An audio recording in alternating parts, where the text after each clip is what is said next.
Okay, so good morning to all of you. So the agenda for today is that we are first going to briefly discuss the solutions of the test, right? And then we'll continue with where we left off, proving the subset construction, the correctness of subset construction for NFA, right? To show that this NFAs are equivalent to DFAs. Okay, so let's first briefly discuss the solutions of the first test, right? Okay, so the first question was regarding proving or disproving the fact that this intersection distributes over concatenation. Right? So you are given three languages, A, B, and C, which are nothing but sets of strings, and uh, and then you need to prove or disprove that A intersection B. Right? So you first perform the intersection, and then you concatenate it with C. So this is the same as AC intersection BC, right? Where you first concatenate A with C and then concatenate B with C and then take the intersection of the resulting two sets. Uh, so, so here this statement is incorrect, right? And there are many examples that you can give. So intersection does not distribute over concatenation, right? And so here's an example, right? So let's say that this set A, right? So if you take the alphabet to be the binary alphabet, which means that it consists of 0 and 1, and then you take the set A to be equal to the string 0, 1. Right? So this is a single string 0, 1. The set B to be equal to the string 0, and the set C to be equal to the set of two strings 0 and 1, 0. Okay, so now if you look at A intersection B, right? So if you first perform the intersection of A and B, then their intersection is empty because there is no common string. Right? So 0, 1 is one string, 0 is another string, right? So they are not the same string. Therefore, A intersection B is going to be the empty set. Hence, if you concatenate it with C, then you will get the empty set itself. So the left hand side is the empty set. But if you look at the right hand side, right? So if you concatenate A with C and then you concatenate B with C, then you will notice that so A has 0, 1 and C has the string 0. So we'll get 0, 1, 0. And similarly, B has the string 0 and C has the string 1, 0. So you will get the string 0, 1, 0 in BC as well. So the string 0, 1, 0 is going to be present in both AC and BC. So that's why this AC intersection BC will not be empty, right? And hence this is not true. So intersection does not distribute over concatenation. So any questions or doubts regarding this question?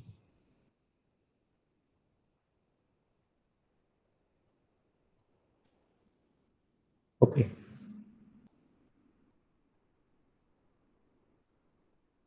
So the second question was regarding constructing the DFA for a number of different languages. Right? So you just have to provide the DFA as a graph, but you have to make sure that all the components are clearly marked. Right? So the start state, the transitions on every symbol, and the final state. Right? All of these should be clearly marked.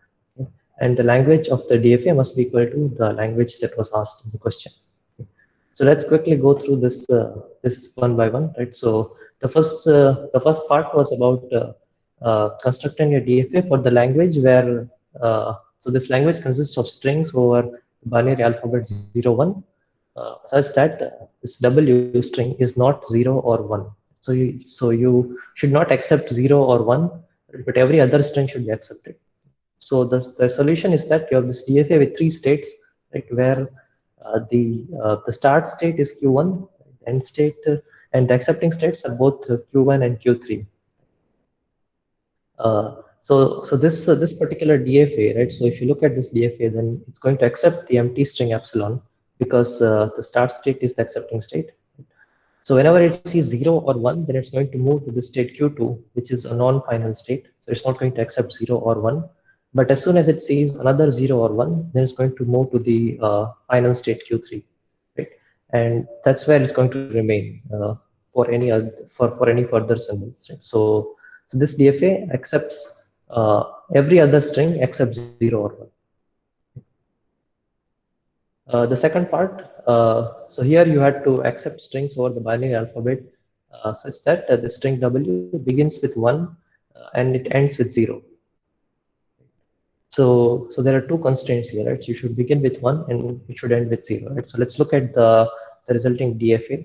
So if you start from the start state Q1, right, as if you see a 0, it means if the string begins with 0, so then you are going to remain in that state, right, Q2. So yeah, so I should also say that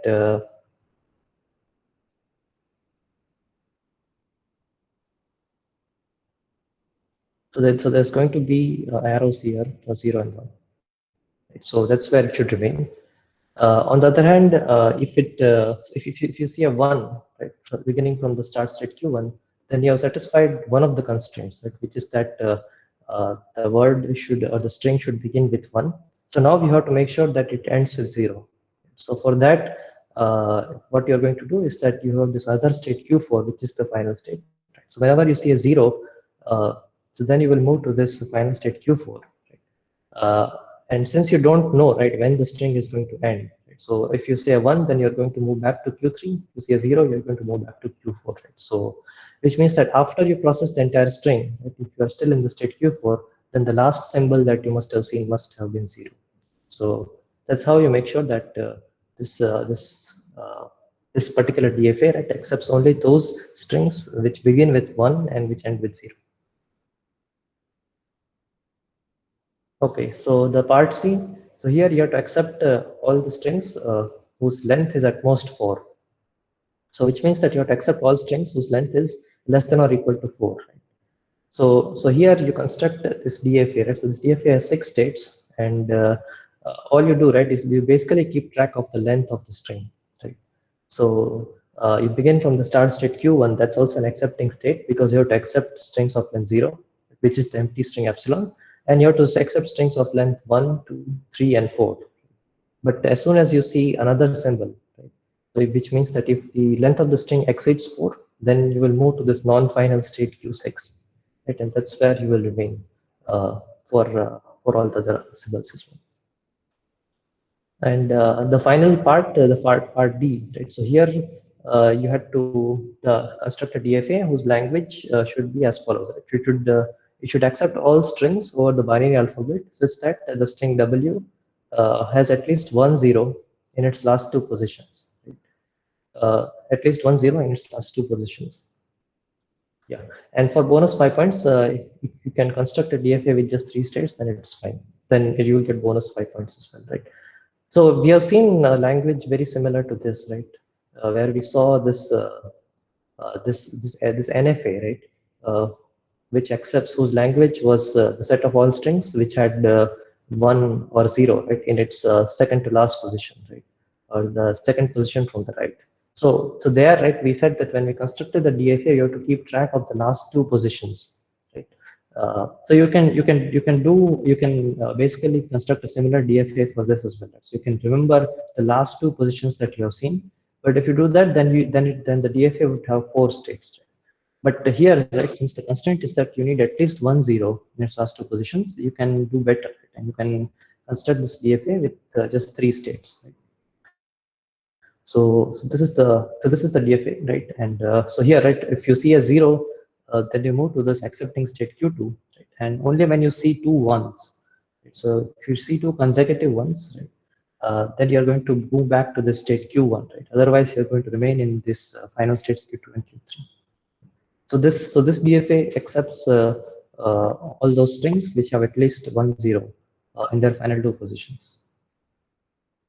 So I'm going to upload this solution on Moodle as well, right? So you can take a look at it again. So are there any questions regarding the second question?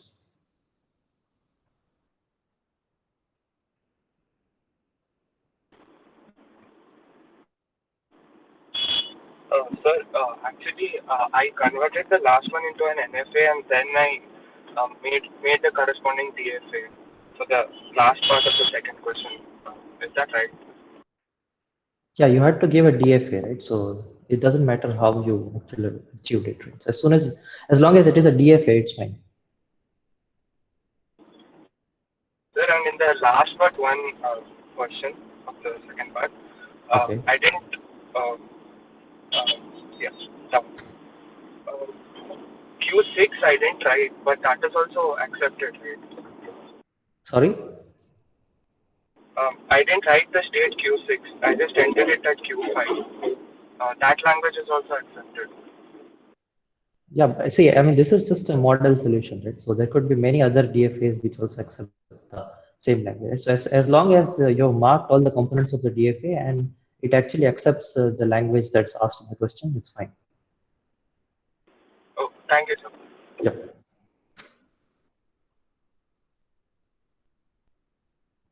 Okay, Vineet has asked how can we in general find the minimum states required for a DFA? So we will actually there is a theory behind this, right? Minimization of the DFA. So we'll go through that theory as well.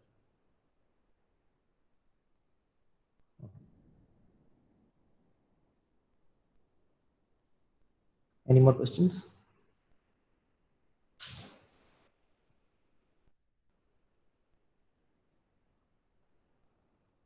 Okay.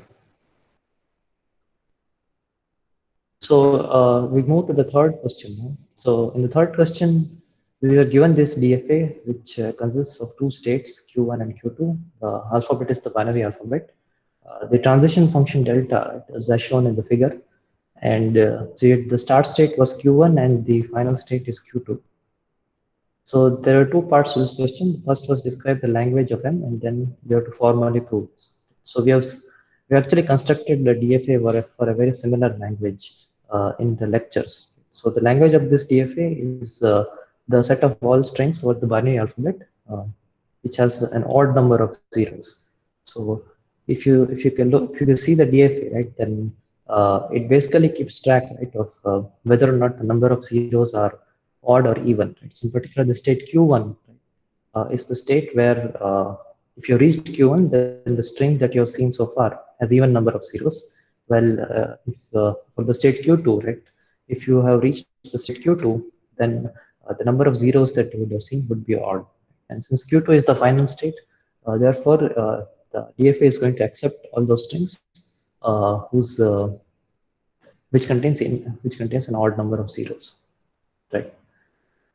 So the way to formally prove this is you can use induction, right? So this proof is very similar to the proof that we did in lectures.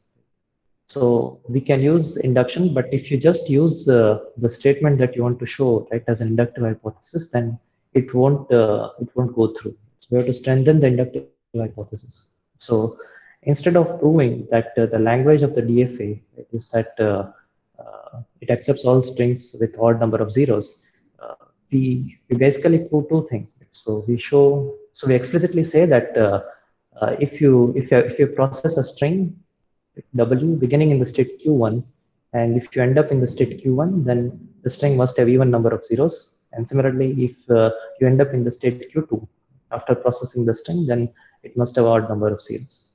Okay. Now the question is about proving the correctness of these two statements, and for that we can use induction. Right? So we use induction on the length of the string, and again it's very straightforward, right? If you use this as an inductive hypothesis, you just need to consider all the possible cases, right? And you should be able to prove this. So are there any questions regarding this third question?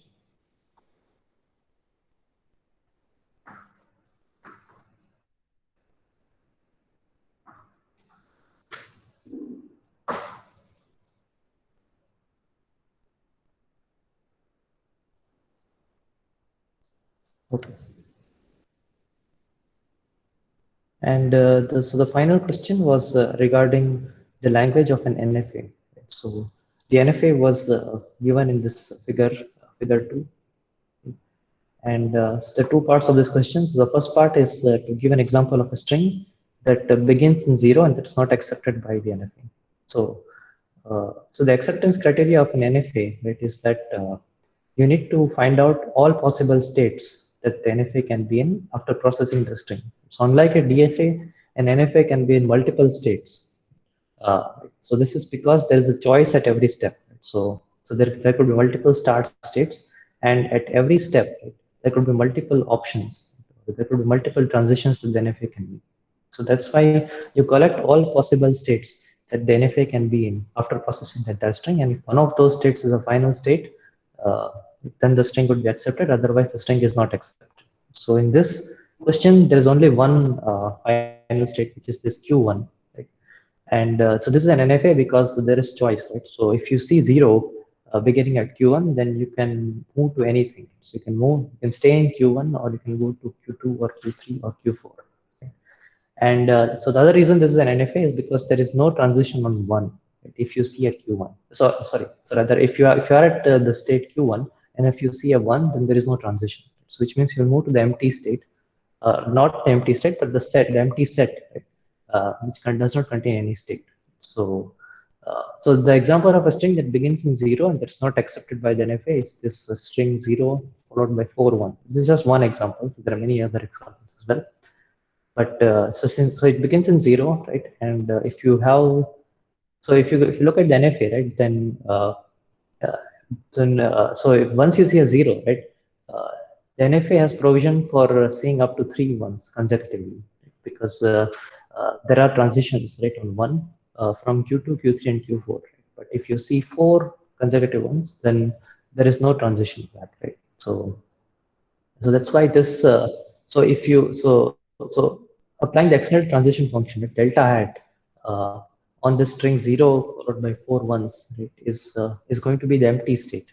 So rather it's going to be the empty set, and that's why this string is not accepted by the NFA. And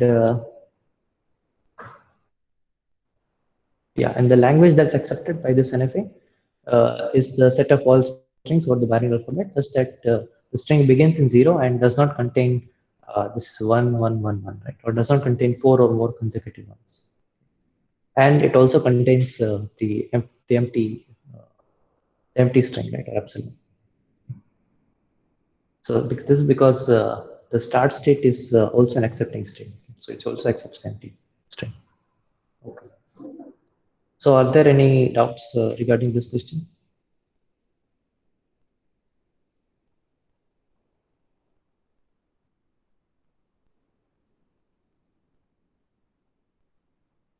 Okay.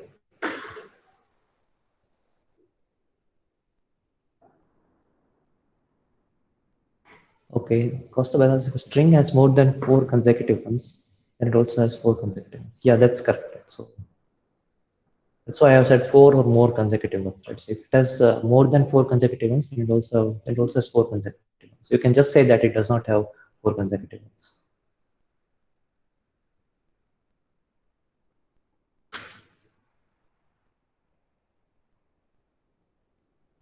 Okay, Vineet has asked when will the marks be released. So yeah, so the deadline is the deadline to the TAs, right, is by Thursday.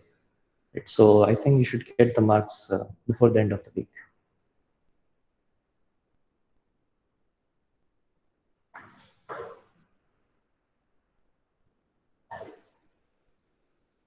Okay. Any more questions?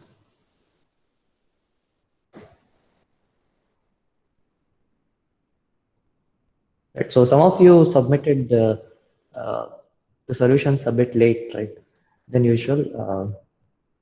So that's why so I understand there could be some network issues, right? But that's why I had given this buffer time of 10 minutes, right?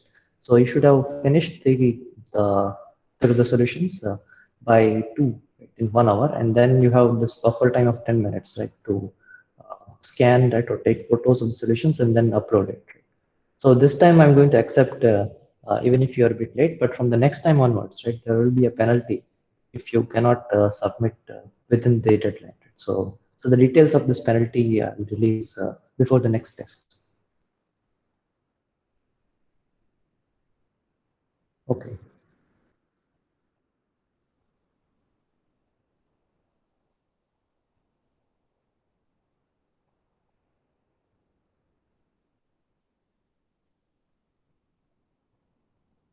So will the assignments be best x minus 1 out of x? So that's correct, right? So we have 6 assignments or with 6 tests, and we will have best 5 out of 6.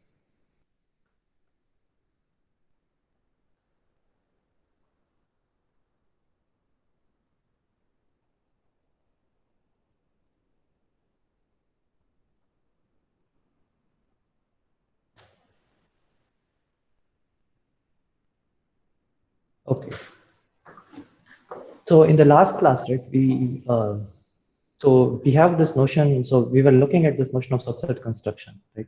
So the whole idea behind subset construction is that you have this NFA. Right? So this NFA is this non-deterministic finite automaton, right? So which means that there is non-determinism involved.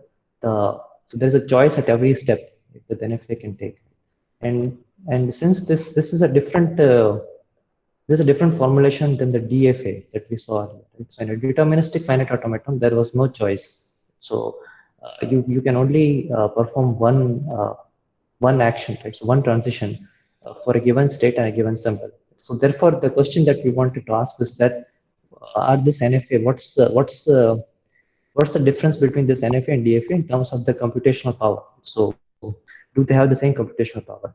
So we define this regular languages, right, as languages which are accepted by a DFA, and then we want to ask that, okay, what are the languages that are accepted by an NFA? So, so first we ask that, okay, is the DFA more powerful than the NFA? Right? So for that, the way to frame that question is that if you have a language that's accepted by a DFA, then does there exist an NFA which also accepts the same language?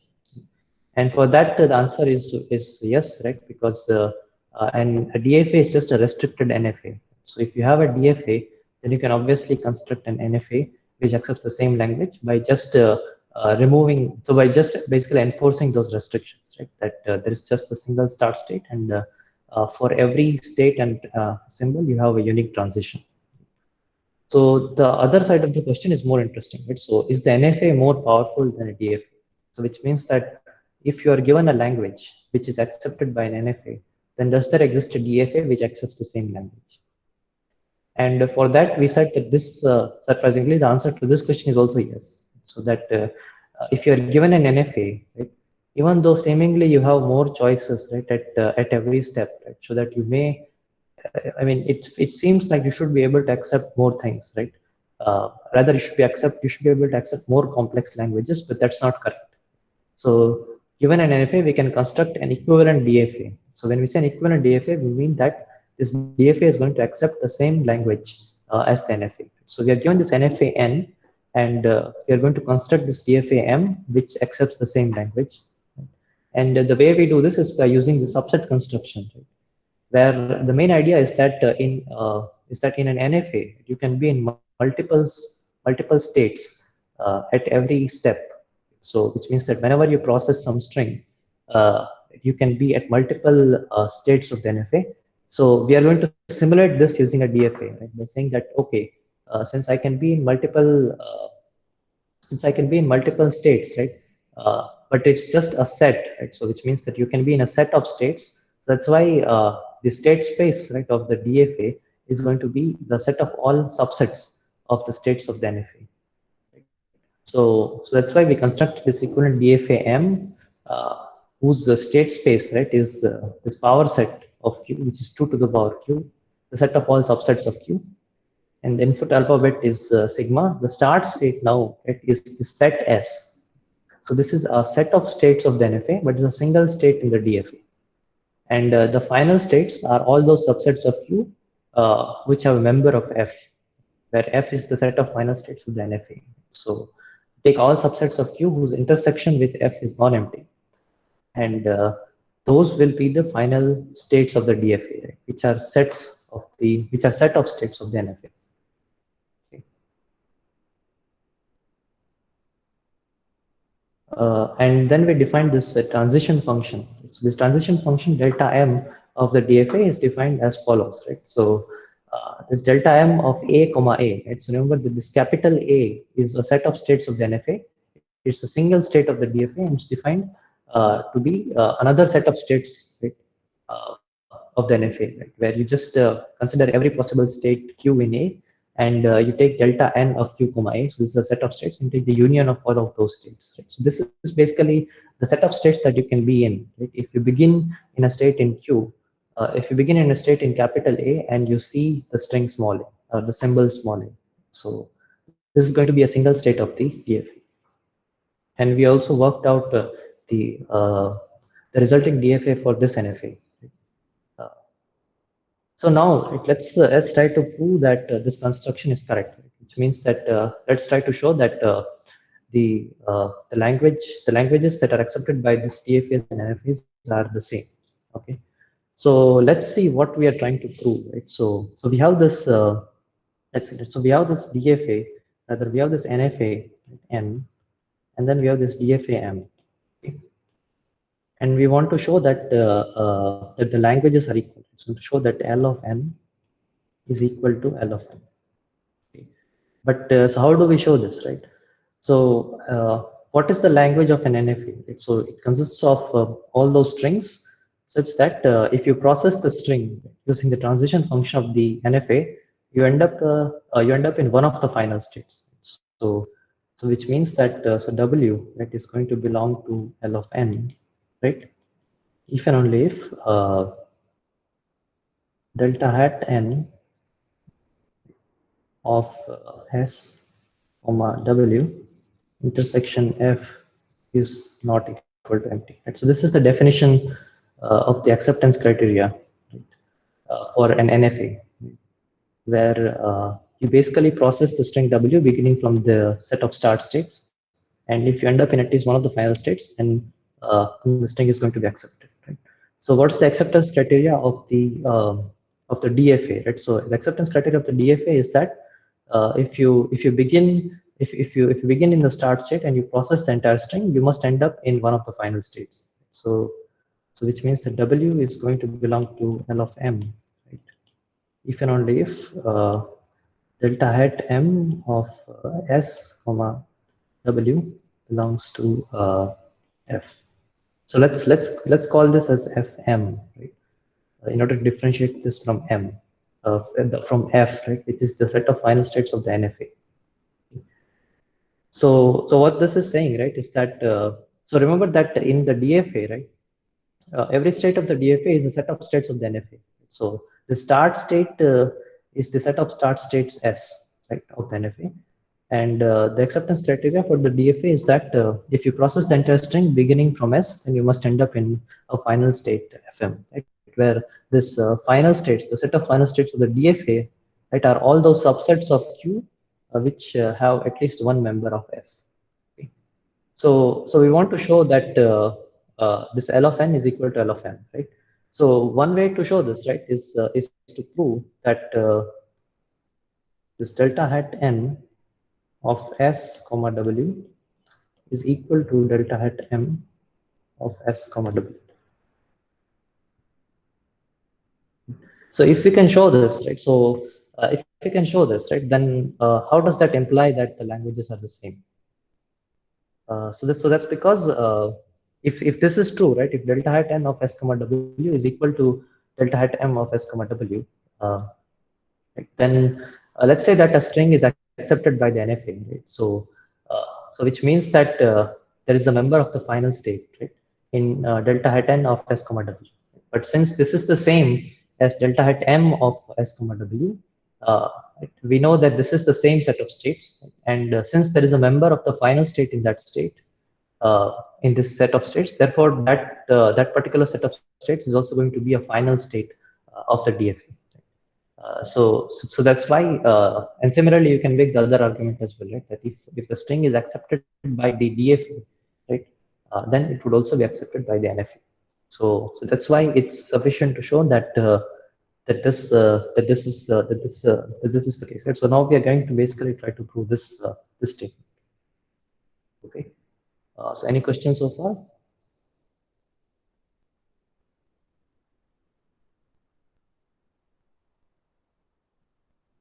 Okay. Right. So in order to prove this, we will use induction on the length of the string. Right. So this is the usual way to prove things about languages, right, of machines. Right. So we show by induction on W, right, that so we will show a slightly stronger statement. Right? So we'll show that instead of from the start state, we'll say that okay, from any set of states A, right, this delta hat N of A comma W is equal to delta hat M of A comma W. And so the A and the LHS is the set of states of the NFA, while A and the RHS is a single state of the DFA. So this would, so as we just saw on the last slide, right? So this implies the result that we want to show. So the way you do, so we consider the base case, right? So here we consider strings of length 0, which is the empty, which is just the empty string, right? Epsilon. So delta hat n of a comma epsilon, right? So this is by definition, it is simply this capital A, while delta hat m of a comma epsilon, again by definition, is this capital A itself. Right? So that's why, so the base case is straightforward. Yeah. Okay. So let's try to prove the inductive case. So let's say that we have this string W, which is equal to X and A. And we assume that the inductive hypothesis holds for the string X. So which means that we assume that this delta hat n of A comma X is equal to delta hat m of uh, A comma X. And we have to show that this holds for, so what is it that we have to do? So we have to prove that delta hat n of A comma W is equal to delta hat m of A comma W. Okay, this is what we have to prove. Right. So any suggestions about how we can proceed?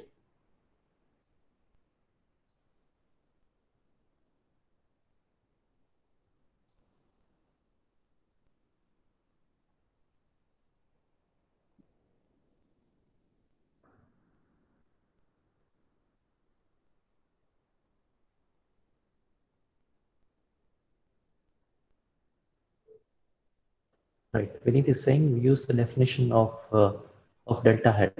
So I'm assuming you mean this capital delta hat n. So yeah, so let's do that. Right? So let's say that we look at this delta hat n of a comma w, right, which is the same as xa, and let's apply the definition. So what does the definition say?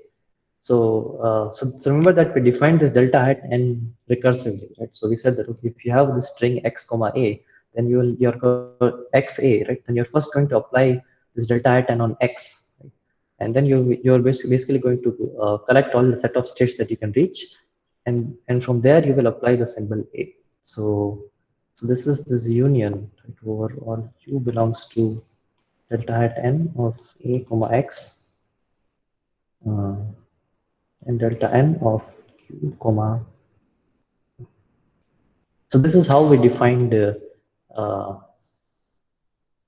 this is how we define delta at n. Okay. So what do we do next?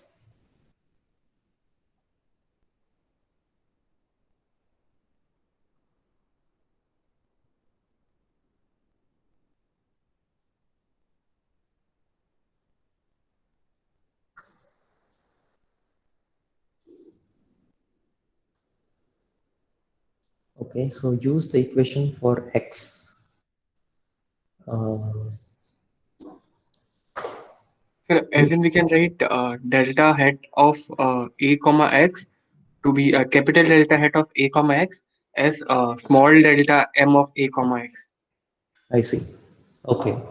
Okay, so that's right. So you're saying to use the inductive hypothesis, right? So inductive hypothesis is that this capital delta hat n of a comma x is equal to small delta hat m of a comma x. So that's why you can say that this is. So let's actually call this as the set S, right? Just to make this more clearer. Okay.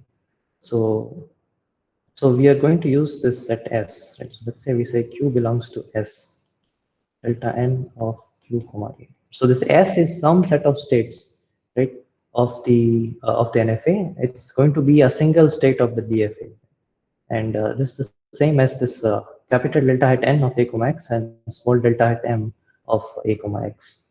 Okay. So what is this? So what can you say about this this last expression that I wrote? Let me just.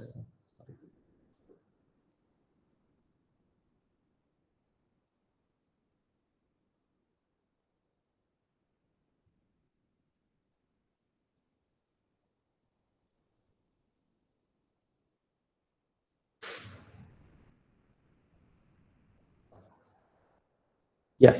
So what can we say about this last expression that I just?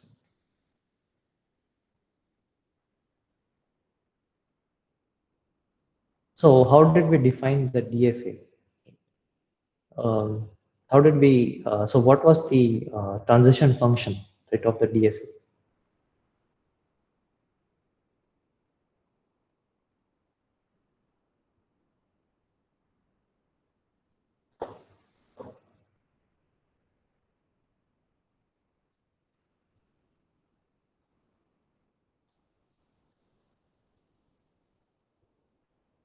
So this last expression is saying that you are given this set of states S. Right? So you collect. So you basically say that okay, if you collect any state Q in S, right, and then you look at delta N, right, which is the transition in the NFA from Q comma A, and you take the union of all of those sets.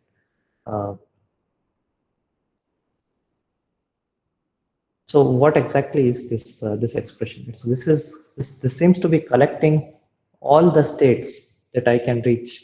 If I'm in a state in S and I see the symbol A.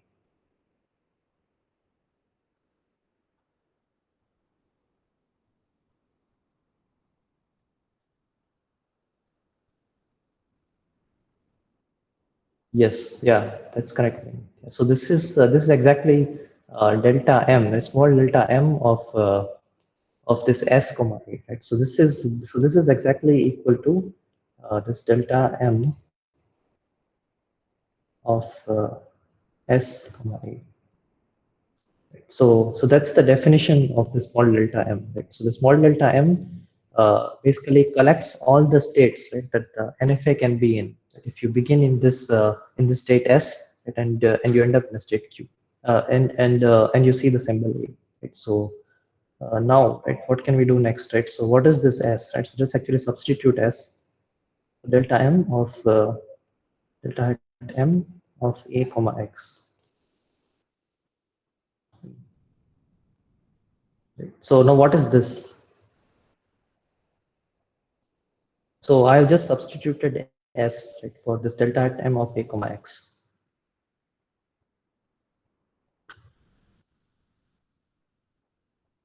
So this expression says that delta at M of A comma X is a this is a state of the DFA, and then you apply A on that.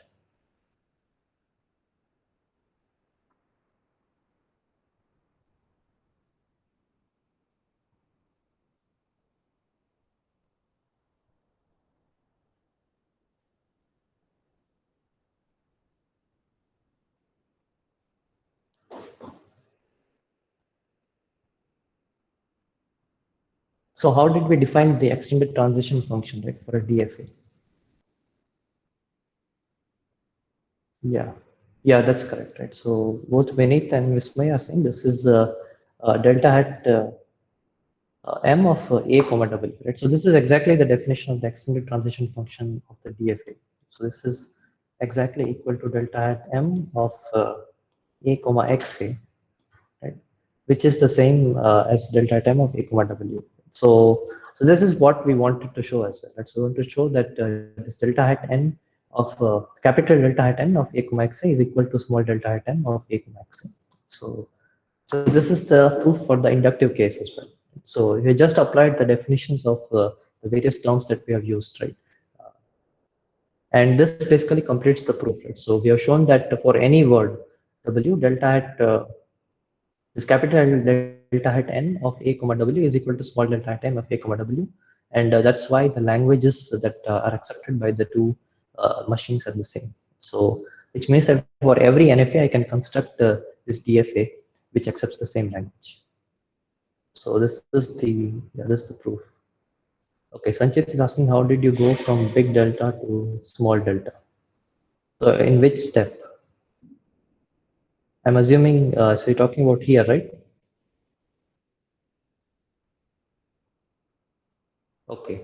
So this is the definition of the small delta M, right? So let's look at the definition. So the small delta M, right, of A comma A was defined to be this union overall Q belongs to A and capital delta N of Q comma A. So intuitively, right, if you are in a set of states A of the NFA, and if you see the symbol small a, then what are all the states that you can be in the NFA? So all possible states of the NFA.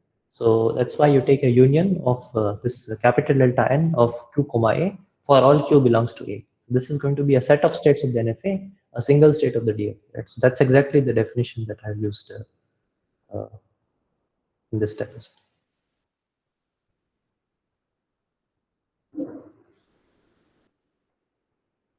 Okay.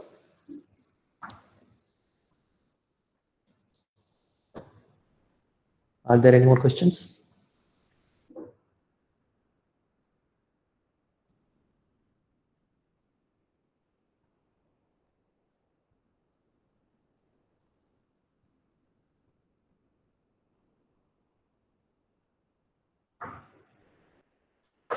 Okay, Vineet is asking, is there any benefit of using NFA? So one of the benefits is that it's more easier to construct, right? Because there are fewer restrictions. Yeah, and as we just showed, right? So you can construct an NFA with an exponentially fewer number of states, right? As compared to a DFA, right? So if you have some language, right?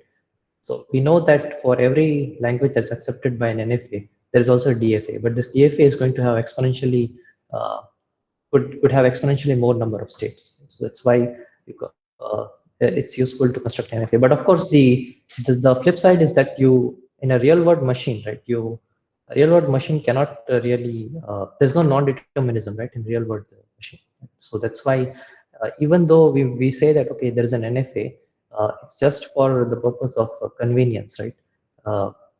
For proving things and so on. Right? So in fact, we'll see in the next topic, right, which is regular expressions, right, that it's actually very easy to construct an NFA, right, for a regular expression, and it just eases the proof of correctness, right? So yeah, I mean it's more of a theoretical tool than a practical tool.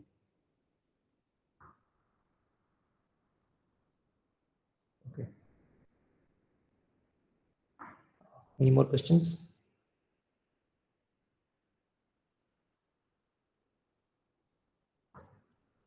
Okay. So let's look at one more, let's remove one more restriction. And let's look at this NFA with epsilon transitions. Right? So far we have said that this state-to-state transitions can only occur when you see a symbol of the alphabet. But in an NFA with epsilon transitions, we also allow the state-to-state transitions on the epsilon input. Right? Which means that this transitions on this epsilon input, right, happen spontaneously. Which means that if you are in a state, right, and if you have an epsilon transition going out of the state, then you can just make the transition irrespective of what is there in the input string. Right? So without looking at the input string, you can make this transition. And again, this is just a convenience, right? So even though we add epsilon transitions, it doesn't really change the computational power of the machine, right? And only regular languages are still accepted, even by NFAs with epsilon transitions. But as we will again see, right, in the next topic, right, it's very useful to have this power of adding epsilon transitions. Makes our life much simpler. So here's an example of an epsilon NFA. So so there are a bunch of epsilon transitions in this NFA. There's an epsilon transition from B to D. There's an epsilon transition from E to B and from E to C.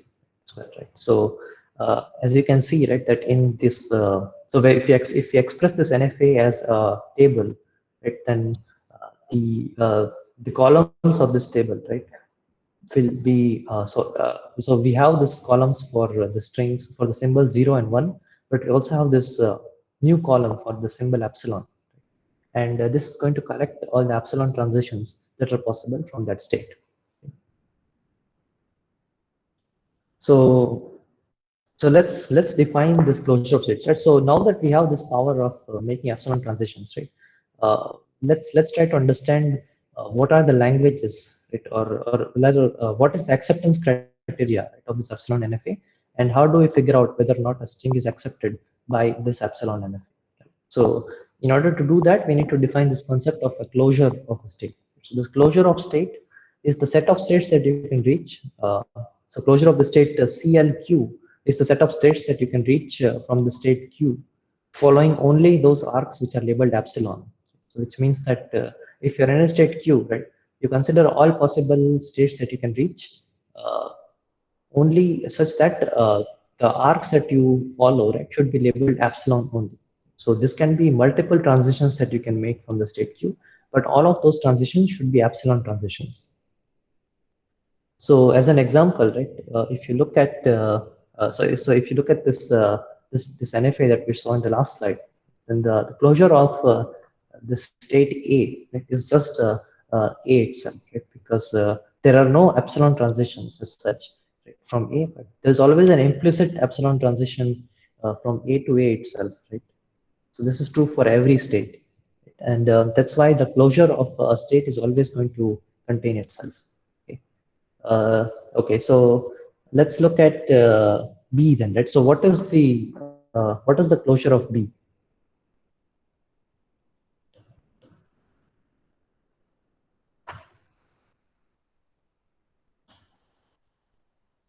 Yeah, anyone?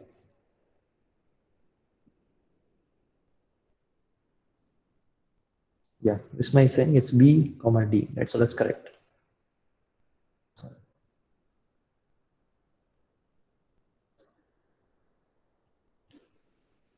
Okay, so what's the closure of E?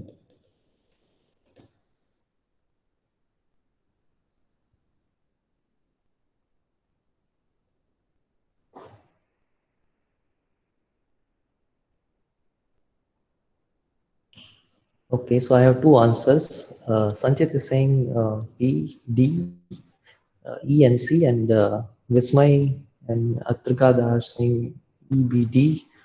The Vismay is saying EBD and Atrigada is saying EBC. So what's the correct answer here? Okay, we need to say PCD. Yeah, so that's correct, right? So you consider all possible states that you can reach from E only following epsilon transitions. It's only making epsilon transitions. So from E, there are two epsilon transitions to B and C. E itself is obviously part of its closure, right? But from B, there is another epsilon transition to D. So that's why, so this closure is going to be B, C, D, and E. So that's the correct answer.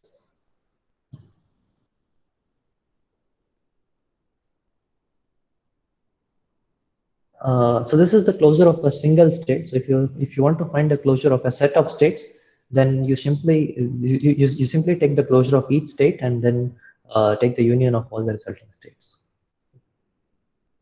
So now that we have defined this closure, right, we can now redefine this extended delta, this delta hat. Uh, so this delta hat, right?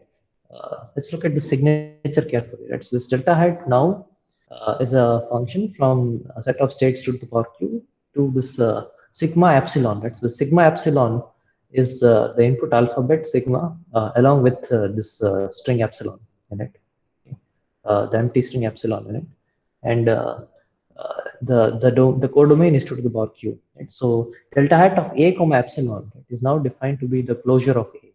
So this is the set of all states that you can reach beginning from any state in this capital A, and you follow only the epsilon transitions. So that's why it's defined to be the closure of A. Right? So this is the difference. Right? So earlier we had defined this delta hat A comma epsilon to be equal to A itself, but now we defined it to be the closure of A.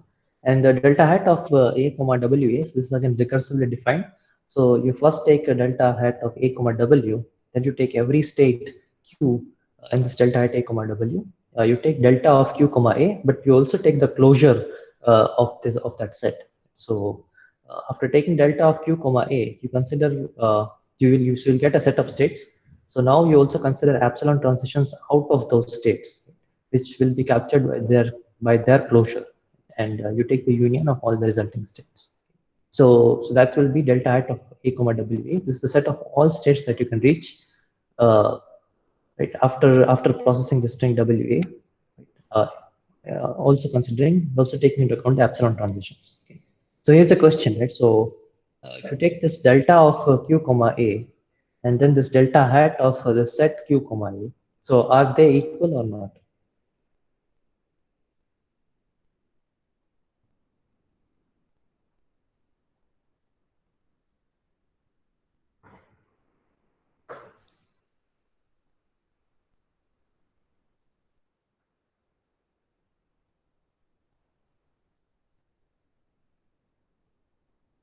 Okay. So Vineet and Darapaneni Hakesh are both saying no. Yeah, so that's correct, right? So they are not equal. Right? So this delta of q comma a, right, is going to be the set of states which you can reach, right? If you begin in q, right, and you follow this single edge labeled a, but this delta hat q comma a by definition, it is first of all going to consider this epsilon transitions from q itself, and then it's also going to consider epsilon transitions from all of those states from which you can reach following this arc to a. So following this arc labeled a. So therefore, these states are not equal. So, but what about in a normal NFA? So let's say that you don't have epsilon transitions. So are both of these sets equal then? Yeah. So Vinny is saying yes. So that's correct. Right? So if you don't have epsilon transitions, then they are equal. But with epsilon transitions, right, you can. So this transitions to A, right, are basically going to be buffered between epsilon transitions, right, which could occur either at the beginning or at the end, and both of them are taken care of by this new definition, delta hat.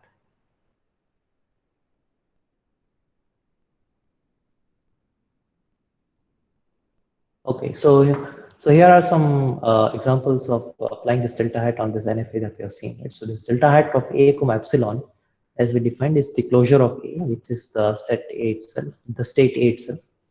While this delta hat of A comma 0, so here you first of all consider well, so here you consider the transition that you can make from A on the symbol 0. So you can go to E, and then you consider the closure of that state at that state. So the closure of E is BCD. Right? So this is the set of states that you can reach if you begin in this state capital A and you see 0. So you make the transition to E, and then you can make this epsilon transition from E to B, C, and D. So that's why this delta hat is B, C, D, and E.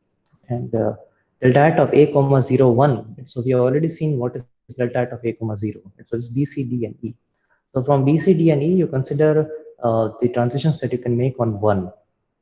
Right? So you can make a transition to C or to D. So there's a transition from B on 1. So that's from B to C. And then there's a transition on C, right? From C to D if you see 1. Right? So that's why it's the closure of C comma D, and that's equal to C comma D itself. So in general, so now the language of an NFA, language of an epsilon NFA will be the set of all strings which will lead you to one of the final states. Right? So if delta hat of S comma W intersection F is not equal to the empty set, then the string would be accepted, otherwise it won't be accepted. Okay. Okay, so since we are out of time, let's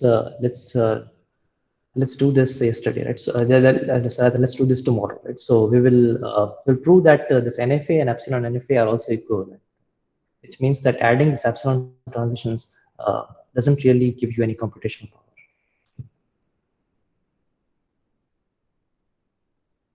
Okay, thank you.